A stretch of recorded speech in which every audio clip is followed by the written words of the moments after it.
Hi, everyone. I'm Laura Atherton with Real Laura Coaching and Strategies. I'm super pleased to be coming on again today with another free webinar. Today, we're focusing for seasoned landlords. And even just the word seasoned landlords is interesting to me.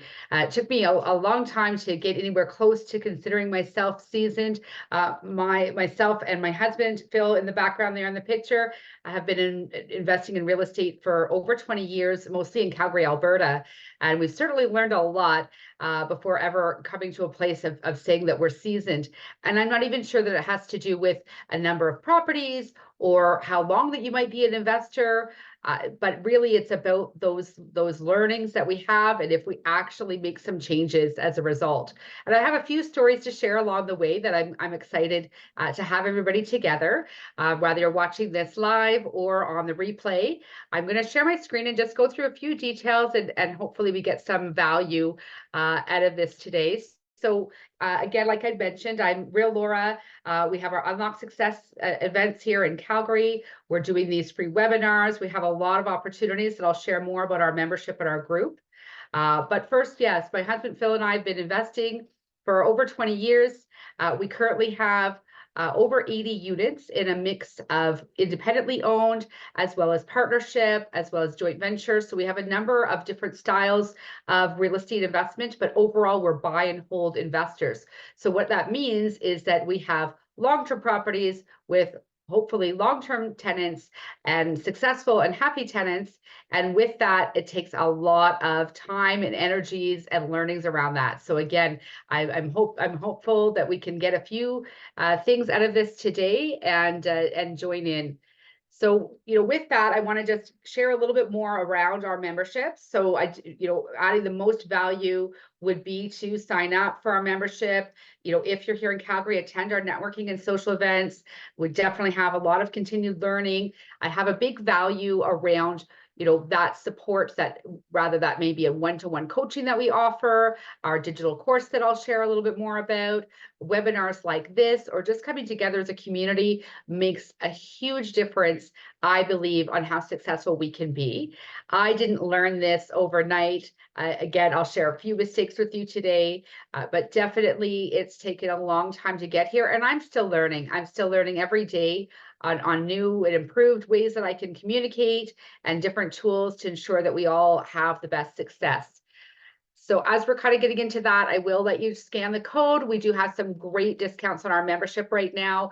I don't want you to miss out on these limited offer, but I do think there could be a huge value. We offer lots of these workshops, all worksheets, details, pretty much the whole package that you need as a landlord. Now, those of you who are seasoned, you already probably have a lot of this, but maybe it's a time for a bit of a chance to do a bit of a brush up, take a look, and we're going to dust off some of that today, getting into some lease mastery here.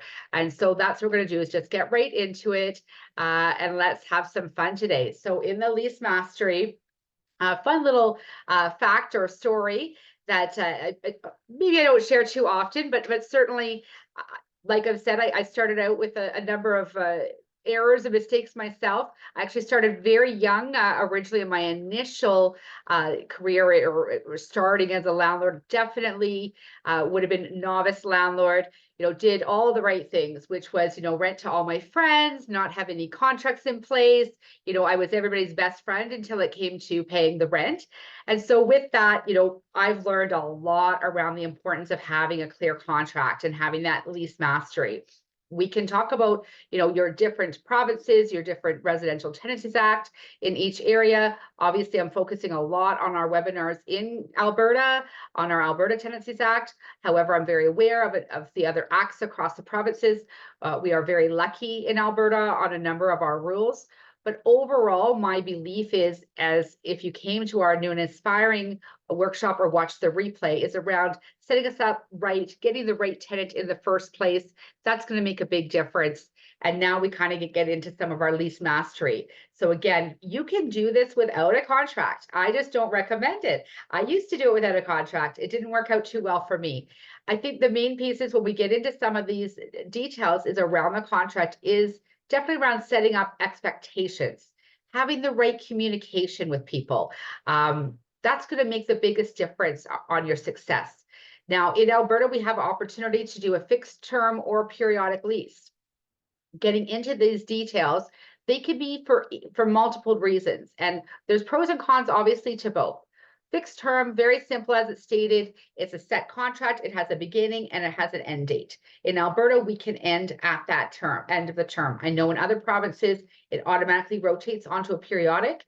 In Alberta, it does not, unless, fun fact, you receive rent outside of the term of the contract and didn't sign a new contract. So if you're in a fixed term lease and it ends the end of March and you accept April rent, but you did not sign a new contract, you are automatically on a periodic lease. So I just want you to be aware of that. Now, in some provinces, you don't have the choice. You're automatically going to go on to a periodic lease after the fixed term. Now, even in those provinces that I do some work, I often encourage still doing another fixed term. It's a benefit to both the tenants and the landlord to have set timelines that protects people around having to move, making changes to the contract. So there's a lot of benefits to having a fixed term. So even if you are in a province that automatically rolls onto periodic, I would still strongly recommend having a conversation with your tenant on what do they want, because oftentimes they want a fixed term as well. So a lot of this is still very, very much about communication. So again, pros and cons to a fixed term. Obviously, there's great stability there, but if you want to make a change, you can't. So when you're in that fixed term contract, now we want to look at what's in your lease around how to break that contract. So do you have things in place around breaking the contract? Are there costs around that? Who can do it? So again, in Alberta, the landlord actually cannot break the contract. Only the tenant can. Of course, the landlord and tenant can agree to break a contract, but you want to be very, very cautious on that as well, because if someone advises that they were coerced, then that's not going to stand up. So you want to make sure that it truly is an agreement. And we'll talk about some lease addendums next. There might be a lot of reasons to maybe want that flexibility of a periodic. Oftentimes, I look at that, and that's one of the pieces where I share with tenants. We mostly only do fixed term leases, and that is, like I said, for protection of both. Oftentimes, when you're looking at that flexibility, it could be because the owner is wanting to sell, and so they want to have the flexibility of being on a periodic contract. There's other reasons why we might want to flex dates and different things like that. But let's kind of get into a little bit more of maybe some details on what we can adjust on those lease addendums. When I talk about lease addendums, these are things that are very specific to a particular property that you might put in place.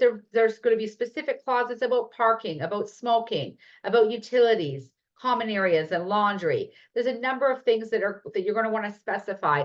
Again, this is why I think the contract is so important, because if we don't talk about it, then how do we know what the expectations are?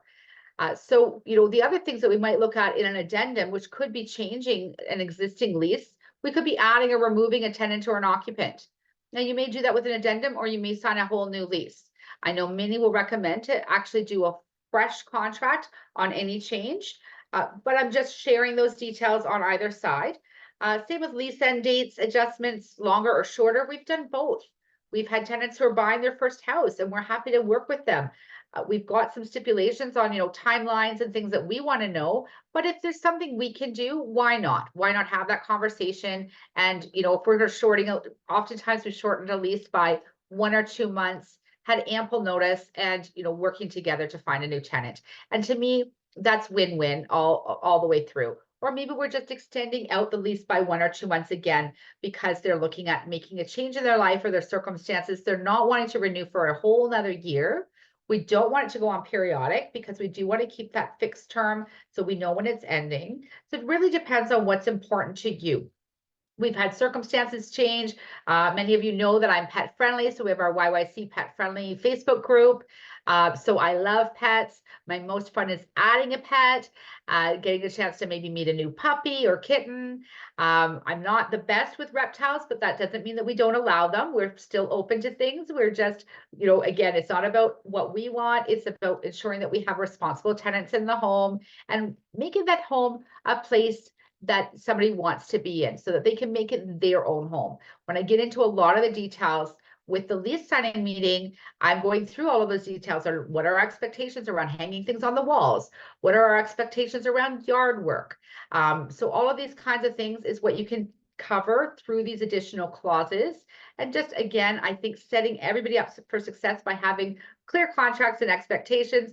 Otherwise, you don't know what the other is thinking. So that's kind of my general piece around leases. Of course, we do this in depth in our full course. We also go into depth on all sorts of addendums, that lease signing meeting. So getting into other stuff, why not the good, the bad, the ugly? Let's get into some more stories and details. Let's talk about some tenancy endings. When I think about tenancy endings in my idea, I always obviously want anything to be good, but sometimes things are ending for unforeseen circumstances and reasons outside of our control. And with that, certainly they may not always be the best. So I'll share a few stories on the good, the bad, and the ugly. And we hope never to have the bad and the ugly. And I believe that we can work through almost any situation again with good communication. So obviously we all want to have good move outs, right? We don't want to have any issues. We want to have tenants who stay a long time, leave the property in perfect condition as if nobody ever lived in it, and start fresh, have a new tenant moving in with no timeline passed in between, and everything be smooth and amicable. And that is ultimately the goal. That being said, it's not always that case. So looking at what makes it good. And so that's some of the things when I think about that, well, how can I make that work across the board? So timely notice. So I think that's something that I talk a lot again ahead of time around the lease. Making sure that if there's going to be a circumstance change, good or bad, to let us know. Don't have us be the last ones you tell. Let us be the first ones so that we can actually help out. Leaving the property in good condition. Again, I also think that that's being dealt with during the term of the tenancy. We'll talk a little bit later about maintenance and inspections and how we're getting into those properties regularly. I hope that you will know that it's being well maintained during that process. Clear communication and cooperation, again, something that, I'm very much a big believer in. Having a mutual agreement around the terms and the conditions for the move out is ideal. It's not always the case, but at least if we've got some open conversation about maybe what that results can be, and having positive references. So I think that is something I really value for my tenants as well, is to be able to give great references for them to move on. Oftentimes it's a change in location maybe that they want to be in. Maybe they need a bigger or a smaller size space. We've had many tenants transfer with us. So we're actually doing the move out and the move in, transferring them to another property with us within our portfolio. And so that's an interesting experience in itself, because you're like, okay, well, I'm still the landlord, but we do need to do one closing of contract, ensure everything's left well, and then move on to the next. And you would think, okay, well, in that circumstance, it's got to be the good one, right? It's got to be perfect, but not necessarily, because one of the things that I've run into is not everybody's level of clean is the same. My husband and I do not have the same level of clean. He will say something's clean and I will not agree, or what our level of mess tolerance might be. So again, a lot of these pieces that we think are clear may not be. And that's what I'll do also is follow up. Send me a note and I will send you our move out cleaning checklist. This has been one of the things that we've devised over the years and adjusted in hopes to give really clear communication on what our expectations are. And everyone's expectations might be different.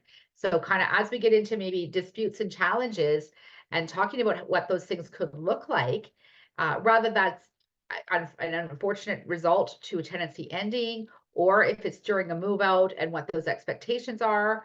For us, it again is around looking at what our wants are. So I don't want someone to patch all the walls, for example, where someone else might. We find that oftentimes the walls don't need to be repainted. I don't mind if somebody tastefully hangs something, where it belongs. And then from there, we're going to hang it back again, or someone else is going to hang the same thing. To me, that's perfectly fine. But I don't want someone to go around and chicken pox all the walls, and then that's going to force us to have to paint. So if that makes sense, but you might be the opposite. You might want that differently. So it's around knowing what your want is, because that could create a dispute. in regards to the security deposit and the move out if the tenant thought that they were doing the right thing. So be clear on what your expectations are, what your timelines are, what your rules are on your Tenancies Act, regardless of what province you're in, so that you're making sure that everything is correct and you're moving through. Sometimes those unfortunate disputes and challenges where we might not agree, or there may have been some unmet lease obligations, there may have been some late payments, there may have been some property damage. So how are you going to go through that? How are you going to have those discussions? How are you going to clarify and make sure that everything's done correctly? Again, I do a full course just on security deposit and move outs. And I just wanted to touch on a few things today, bringing everybody together to share a bit of what we can. Evictions and hostile endings. We've certainly had, I don't want to say our fair share because I don't even think that that's a good sentence in this. I don't think anyone wants to experience it on either side. But unfortunately, sometimes it does occur. Now, formal eviction processes, whether it's for non-payment or serious breach, can be very stressful for both sides. Both the landlord and the tenant will be experiencing stress. So what can we do, even in one of these unfortunate circumstances, to reduce stress? How can we help communication still during that period of time? How can we clarify while working with someone? I've literally had tenants, unfortunately, who had to move on under, difficult circumstance, maybe job loss, change in circumstances that have happened, but yet we've still been able to go through that process very, very respectfully. Again, sometimes it's confrontational, sometimes there could be aggressive behavior. We want to try our best to be respectful in all circumstances. Maybe we need a little bit of a cooling off period. Maybe you need a third party or a second person. We've certainly had someone else attend to do a move out where there could be some concerns or aggression. And that really mostly is just to calm it down. If for whatever reason, the person is not happy with me or not happy with my husband, then maybe we'll have, someone else attend for that move out. And sometimes that can just help and maybe help them feel listened to. Because I think a lot of the times it is a case of someone wanting to feel listened to. We don't really want to get into legal battles and court proceedings, but we've certainly gone down those roads. So we've gone through the gamut of, the ideal situation and the best tenant possible, where we're sad to actually see them moving on. I gave a reference just recently for probably if I'm allowed to have a favorite tenant. So of course I still gave them a good reference, even though I don't really want them to move on. And I know that that's going to be a very easy and smooth transition, all the way to the very unfortunate circumstances where we've had to go as far as court and bailiff to have a property returned and the tenant moved out. And that is probably one of the most unfortunate circumstances I think anyone can go through. And oftentimes there's reasons for that. And that's where I'm thinking about, agencies, people that you can work with and reach out to, because oftentimes circumstances like that, people are really in a stressful situation. They may be having some mental health issues. We've kind of run into a number of things like that, unfortunately, and we want to help people. I always say that we're a people first model, and that's really important to us. We want to keep things to be as least emotionally and financially draining as possible while continuing to do great success as landlords. We've got lots of tips and tricks for these kinds of things.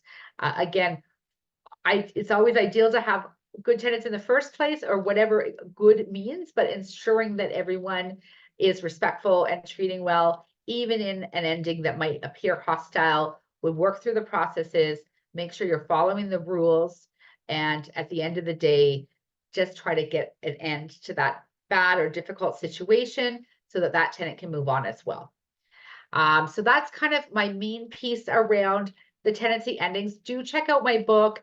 We've got a lot of details in there where we go through every step of the way, of every level of type of move out and type of lease addendums. All those things are included in the book. So I hope that you actually get a chance to grab a copy of it and enjoy that. And then the last thing I kind of wanted to touch on today was maintenance and capital planning. As I see this as another kind of piece on our seasoned landlords. In this piece, we're working with our lease contracts. We're, doing smooth transitions when tenants are ready to move, as smooth as possible. And then we want to make sure our maintenance and our capital planning are clear as well. So how often are you visiting the property? So regular inspections of the property, you don't know how often. I talk to landlords, even sometimes when I'm doing reference checks, and I'll ask, is the property kept in good condition? How long have they lived there? When was the last time you visited the property?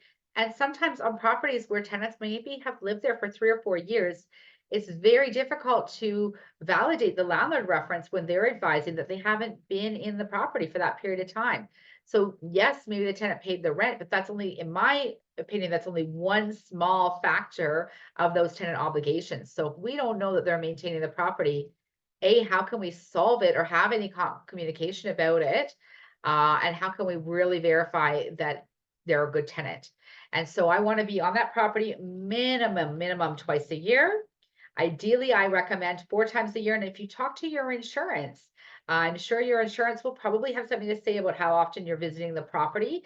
And so you want to know what that looks like. Also beware of, vacancy clauses in your insurance too, that if a property is vacant, I believe up to anything a month and longer, that your insurance does need to be notified. We do both formal and informal visits. And I think that's actually another key piece. It's a key piece around building that relationship too. So of course, we're going to go in twice a year in a formal sense. Then I like to go in twice a year in an informal sense. So one of my favorite visits always is the holiday gift visit.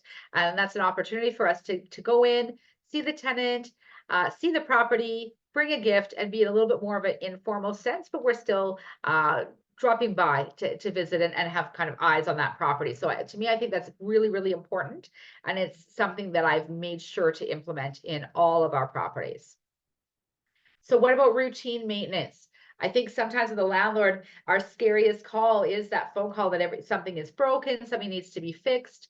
Well, what if we could change that? What if we could actually not have those phone calls because we're ensuring the regular maintenance is being done? Now, okay, we're probably not going to make it perfect that nothing ever goes wrong or nothing ever breaks, but I think about it seasonally. So one of the things we think a lot about is, okay, what needs to be done as a homeowner in the spring, in the fall, in the winter, in the summer? What are the kind of key factors? Obviously, you're thinking about exterior work, landscaping, snow removal. I'm thinking about heating and mechanical systems.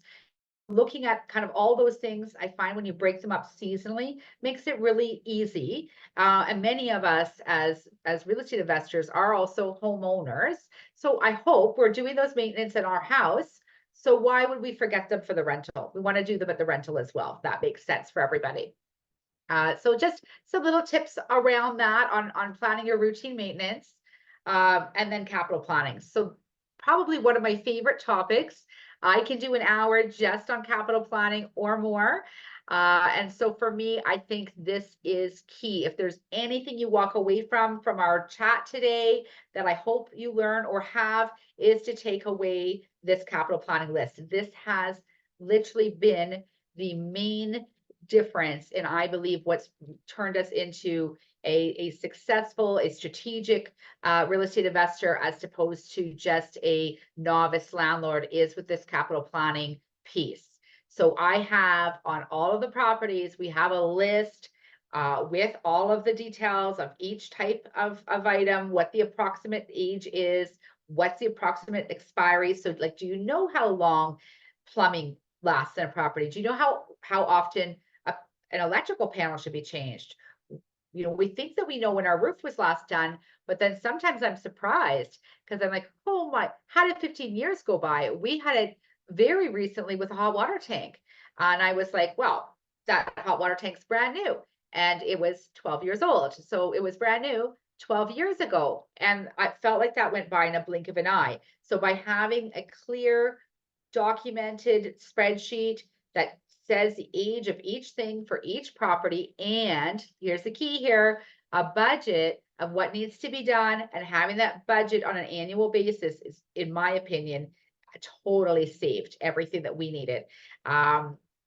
You're not going to be surprised anymore when something big needs to happen. And I find that by planning it this way, you can save money because you can be talking and getting those quotes ahead of time, as opposed to it being at the last minute when there's a no heat call and you're calling the, the midnight HVAC company and paying top dollar. Instead, if you have that plan in place, I believe it'll allow you obviously to build the funds, don't spend them, and have that potential cost savings by spending the time researching and getting multiple quotes. So this is something I love helping investors on. So if you're interested, if you don't have something like this, or you need to dust one off, please book a one-on-one meeting with me. I'd love to do just an initial complimentary chat to see if this is something, an avenue that I can help with, as well as, many other facets that I hope to provide some support and services. So that kind of completes a lot of what I wanted to share today. I hope you sign up for our digital course. It's already greatly discounted, but I have offered our Real 50 discount, which will give another $50 off the course if you sign up from attending or watching this replay of this webinar. And that course is coming up in April. We're going to be running, it's like a 9-week course. We're going to get really, really nitty gritty detail. We're going to have lots of Q&A where we can go through exactly what your concerns are, what your needs are, and ensure that you are going to walk out of there being an expert landlord, is my opinion. So please do make sure and sign up for that. You won't want to miss it. And I'm excited to share upcoming events. Again, if you're here in Calgary, we do have a number of things that we have going on in person, social, different events. We're looking at having an expert panel coming together. I'm just teeing up some dates on that. We've got our Realtors Only event webinar coming up as well. So watch for that. There'll be a big push out coming up for that next date. And that really, is everything that I wanted to share today. Please, if you haven't connected with me on LinkedIn, please do reach out. And then, at that same piece, like I said, I'm open. I love hearing stories. I love hearing your questions. Please do send me a note, rather that's through the website, or follow us on Facebook, and let me know what you're thinking. I really appreciate having everybody attend. And again, I wanted to just take the time to thank you all for coming on. And I hope that you have a fantastic day and that you learned some tip today that maybe you hadn't thought of, or something that you need to, a good reminder that you need to do, especially as seasoned landlords. But we all could use a little reminder once in a while. Thanks so much, everyone. And I hope you have a great day.